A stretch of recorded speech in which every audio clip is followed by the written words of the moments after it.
It's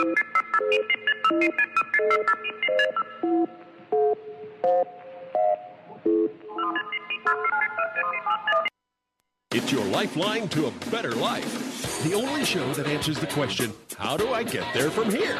The roadmap to your ideal life. The blueprint to everything you have ever wanted.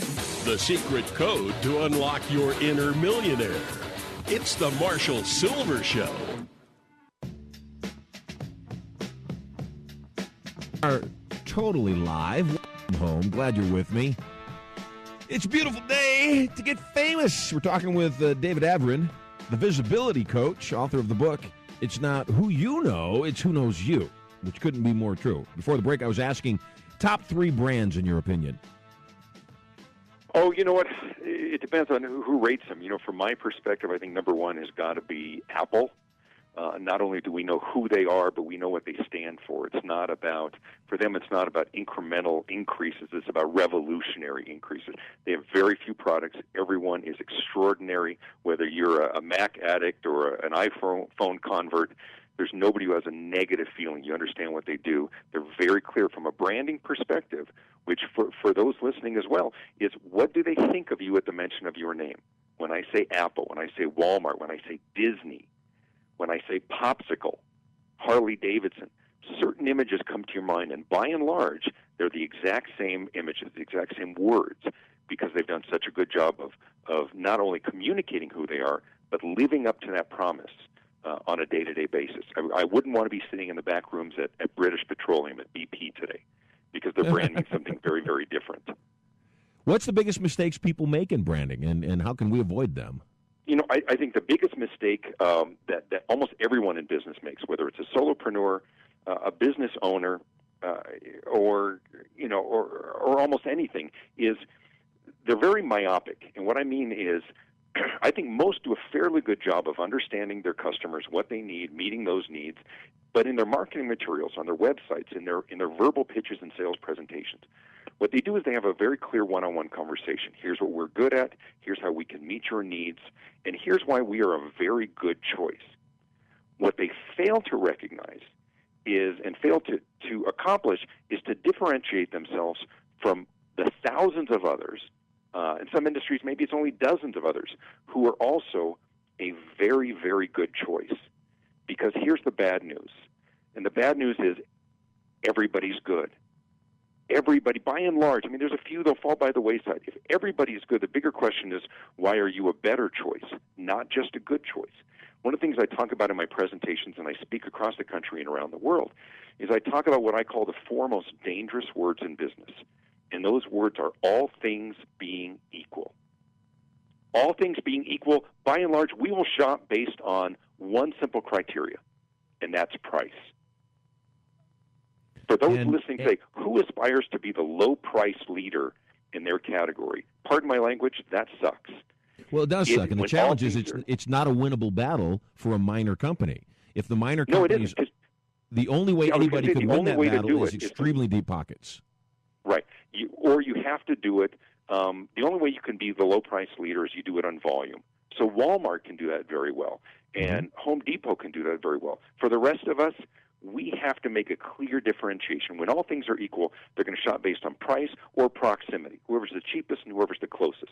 So one of the things that I encourage for my audiences and my readers is, again and again, that we can never, ever, ever, ever, ever let everything be equal. You asked me the question, what's the biggest mistake that businesses and entrepreneurs make, is that we allow ourselves to be equal in the eyes and the mind of our customers. We talk about our capabilities, and our competitors talking about their capabilities. They're also very good. They also can meet those needs. Now, whether they're offering the same products or services or professing to solve the same problem, in the minds of the customers, by and large, everybody kind of blends in. So the solution is to look deep, to step back from your business and say, what do I have that I can offer that no one else can? What makes me unique? What am I willing to do that others aren't willing to do in terms of time, effort? Maybe I've got a bigger-than-life persona. I mean, it's part of what Trump certainly offers is the persona as well. What are you doing to be memorable? What are you doing to stand out? Seth Godin wrote a wonderful book called Purple Cow, and he talks about that a purple cow is remarkable in the sense that it's worthy of being remarked about. So I ask those who are listening right now, what are you doing in your business? Whether it's your methodology, whether it's the products that you offer, your specific persona, something that makes you worthy of being remarked about, that somebody else would talk about you. Here's another way to put it. And for those, if you're writing things down, this is a good one to write down. To what question are you the answer? To what question are you the answer? Better put, what question would elicit your name as the response? If someone says, I'm really struggling with blank, and the answer is, you ever talk to or listen to Marshall Sylver? He is the best in the business at nailing blank. What is blank? And for those listening, think to yourself, what would I be the best answer that someone would immediately think of me as the best choice? I worked with a guy for years, a guy named Eric Chester, who's a phenomenal expert on Generation Y, and he spells it W-H-Y. And I got a query from a reporter who sent it out to all of these PR people. I'm writing a story on the consternation that teens are causing employers in the workplace. I need a good resource. And, of course, I sent her an email. You need to talk to my colleague, Eric Chester. He's the best in the business. He coined the term. She called me an hour later, and she said she'd gotten over 26 responses. Every single one of them said, you need to talk to Eric Chester. So as you're listening right now, what question would elicit your name as the response, that you're the best in the business at something, as the obvious choice? And it's not easy. It's simple, but it's not easy. Sure. And it takes time. And the good news is most others kind of go for that low-hanging fruit as well.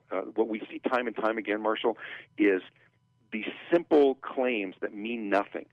Every market I go to, and I've spoken in 7 different countries around the world, and everywhere I go in every state, there's a company that says, our people make the difference. It's Right. about our people. Exactly. And I just laugh and I say, don't they bear a striking resemblance to the people who work for your competitors? Exactly. You know, unless they're Oompa Loompas, you know, there's my Willy Wonka reference. Lovely. That, you know, your people are just like the other people. We've got to stop pretending that our people are our competitive advantage. We can't tout our great customer service. Those are retention tools. And those are all givens, you know, and that's the thing I think most people don't realize. That's what I was talking about at the top of the show, is there are givens Sure. of business. If you don't have great customer service, if you don't have a great product, if you don't have fair pricing, those are all givens. If you don't have those things, you're out of business now. Exactly. And so that unique marketing position that you're talking about is something completely different. I would agree. I'm an Apple fan, and I'm an Apple fanatic. Not just because the products work the way they're supposed to, because they are elegant. And the only argument anybody ever has against Apple, well, there aren't as many pieces of software for it, which is an argument that they can't hold anymore. The thing about it, though, is that a lot of people don't realize Apple as a business from the beginning, since Steve Jobs' inception, the only time it ever really hiccuped was when he wasn't there. And even now, their stock is seeing an insane growth over the last 2 weeks, which I think will only get better. The other brand, though, that I'm a big fan of is Virgin. And a brand as psychologies go, you know, that says a lot. Tell me, what's your take on social media? How important is it for businesses, or are people wasting are they frittering their time away on Twitter and on Twitter, and are they Facebooking themselves right into the poorhouse? Yeah, it's a great question. It's probably the number one question as I speak to so many organizations. I think it's very, very important, with an asterisk. And the asterisk is it's very important if you use it right. And we haven't even quite figured out how to use it right. We're very clear on how to use it wrong. It's the two ends, the two extremes. One is to be boring, right? We don't care what you had for breakfast. Please don't tell us on Twitter. And the other is the offensive and the intrusive. So it's porn. It's sales messages every 20 minutes, or this endless business fortune cookie of quoting other people. There's a place in the middle. I'm a big believer that people do business with people they like, and they do business with people they feel they know. There's a trust level. Harry Beckwith is right in Selling the Invisible. Life is like high school, and social media is an and. It's not an or. This is in addition to your traditional marketing efforts. There's a wonderful opportunity to really connect with people and kind of have fun with it. A lot of organizations will just, it'd be like, Murphy, get us on that Twitter thing. and then they open an account or they set up a blog or they set up a Facebook page and they don't come back. And it's about giving them a reason to come back time and time again. I invite those listening, go to my Facebook page.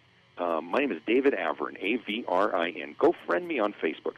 I have thousands of friends, and of course my teenage daughters are horrified that their 47-year-old father has twice as many friends as they do.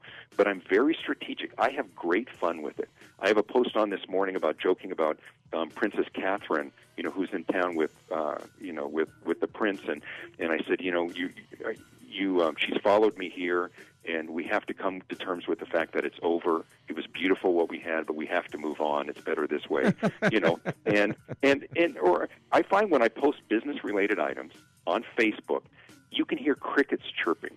Absolutely. By and large, people don't care. But when I make some comment about my daughter, put a clip of my daughter singing in her school production of Oklahoma, and hold the thought. I got to take a break. I'm Marshall Sylver, Get Rich Radio. More with David Avrin right after this break. You stay tuned.